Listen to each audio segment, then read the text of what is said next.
Hello भक्तों, राधे राधे। आज मैं कहने जा रही हूँ संकटा माता की पूजा की विधि और कथा, जो इस प्रकार है। अथ श्री संकटा पूजन विधि। बोलिए संकटा माता की जय। यह प्रत्येक शुक्रवार को अपनी श्रद्धा और मनोकामना को पूरा करने के लिए किया जाता है। प्रथम प्रारंभ दिन शुक्रवार अथवा सोमवार अथवा बुधवार को भी कर सकते हैं। शुभ मुहूर्त से करना चाहिए। इस व्रत के करने के अधिकार स्त्री, पुरुष, बालक व बूढ़े को भी है। सौभाग्यवती स्त्रियां अपने सौभाग्य वृद्धि तथा कन्याएं अपने इच्छित वर प्राप्त के लिए कर सकती हैं। सभी शुभ कार्यों की पूर्ति के लिए इससे करना चाहिए। छात्र तथा छात्राएं विद्या प्राप्ति के लिए तथा परीक्षा में पास होने के लिए निश्चित रूप से करें। सभी प्रकार के रोग, शोक एवं सभी आपत्तियों को दूर करने के लिए इस श्री संकटा माँ का व्रत तथा पूजन सबको अवश्य करना चाहिए। इसका फल शीघ्र ही प्राप्त होता है। प्रातः काल या सायंकाल स्नान करके बाद में शुद्ध वस्त्र पहनकर कथा सुननी चाहिए। यदि कोई मंदिर संकटा देवी का हो तो उसी मंदिर में जाकर पूजा करनी चाहिए। नहीं तो अपने घर में मकान में पीढ़ा रख कर के चौकी पर जल से पूजन कलश रखकर उस पर श्री संकटा जी को स्थापित कर धूप, दीप, माला, पुष्प आदि से आवाहन एवं पूजन कर शांति चित्त होकर कथा श्रवण करनी चाहिए।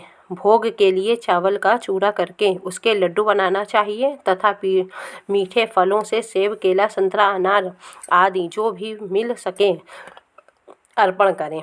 इसके अतिरिक्त कच्चा नारियल, अगरबत्ती, धूप, हवन सामग्री आदि से पूजन करना चाहिए। सौभाग्यवती स्त्रियां सिंदूर अवश्य चढ़ावें और हाथ में लाल रंग का फूल लेकर माता का स्मरण करके पूजन शुरू करना चाहिए। अथ श्री संकटा माता व्रत कथा प्रारंभ।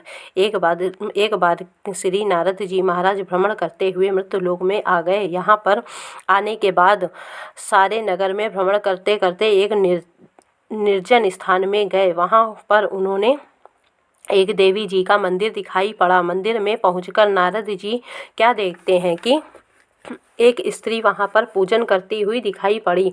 पूजन करते हुए जब इसे कई घंटे व्यतीत हो गए, तब नारद जी महाराज मंदिर में क्या देखते हैं कि वह स्त्री रो रही है और माता को अपनी करुण पुकार सुना रही है। नारद जी ने कहा, माता जी, आपको क्या कष्ट है जिसके लिए आप इतना विलाप कर रही हैं। तब औरत ने नारद जी को देखकर रोना बंद कर दिया और नारद जी को प्रणाम किया और कहने लगी कि महाराज, आप कौन हैं? मैं आपको नहीं पहचानती हूँ। क्या आप मेरी मनोकामना को पूर्ण करने की युक्ति बतलाएंगे? यदि आप इसे पूरा करने का वचन दें तो मैं आपसे अपनी व्यथा का वर्णन करूँ। श्री नारद जी ने उसे सांत्वना दी और विश्वास दिलाया कि मैं कोई युक्ति ही नहीं बतलाऊंगा, बल्कि जिस कार्य के लिए आप इतना विलाप कर रही हैं उसे मैं पूरा करने की चेष्टा भी करूंगा। नारद जी की वाणी सुनकर वह बहुत प्रसन्न हुई और उसका चेहरा गुलाब की तरह, फूल की तरह खिल गया। तब नारद जी महाराज बोले, आप श्री संकटा देवी का व्रत कीजिए और विधि पूर्वक उसका पूजन कीजिए।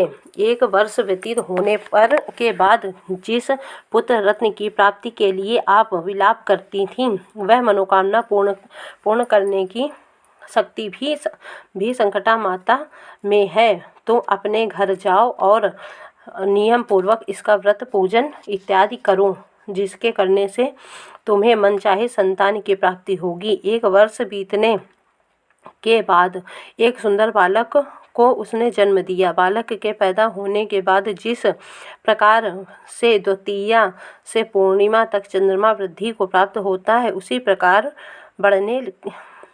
प्रकार बढ़ने के कारण इसका नाम चंद्र किरण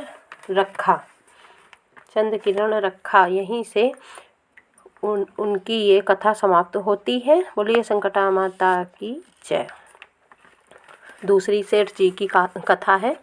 कानपुर नगर में एक भोला बाबू नाम के एक सेठ रहा करते थे। भगवान की कृपा से उन्हें किसी प्रकार की कमी न थी। लाखों रुपए का व्यापार होता था। इसके दरवाजे से कोई याचक भिखारी वापस नहीं जाता था। इनके 4 पुत्र थे। सबसे बड़े लड़के का नाम सिद्धनाथ था। वह भी पिता के समान धार्मिक विचारों को मानने वाला था। जब लड़के की आयु 16 वर्ष की हुई तो पिता ने शादी कर दी। शादी के कुछ ही दिनों बाद सेठ जी का देहांत हो गया। इसके न रहने के बाद व्यापार में आने वाली उलझनों को इसको अपने हाथों में जकड़ लिया। परिणाम स्वरूप यह हुआ कि व्यापार धीरे धीरे बिगड़ने लगा। यहाँ तक नौबत आ गई कि सब कुछ समाप्त हो गया। अब घर में धन के बिना नाना प्रकार के कष्ट उठाने पड़ने लगे। जब कोई चारा न दिखाई पड़ा तब श्री सिद्धनाथ जी ने नौकरी कर ली। लेकिन नौकरी में इतनी आमदनी न थी जिससे परिवार का भरण पोषण कर सके। श्री सिद्धनाथ जी को अपनी स्त्री से बड़ा प्रेम था। स्त्री को